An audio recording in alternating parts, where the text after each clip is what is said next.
Hi everyone and welcome to the video, and in this video I'm very happy to release Weather USA version 2.0.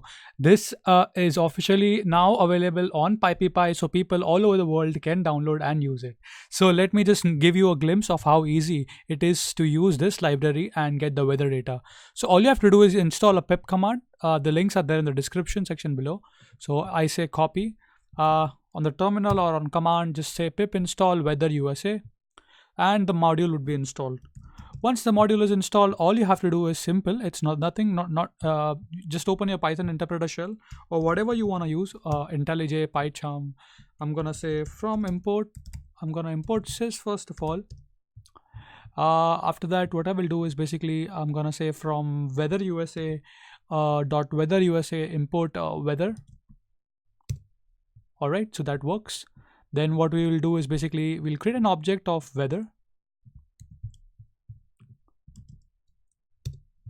That's done, beautiful. And now we will just give the zip code of any United States and it should work like a charm. Let's see.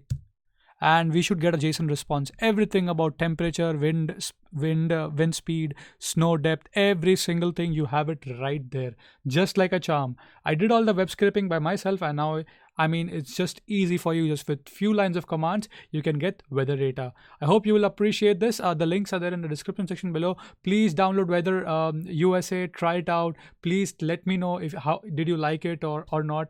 I am very excited because I'm making a lot of modules and framework currently in Python, which will help you guys a lot. So once again, thank you for watching and see you guys in the next video.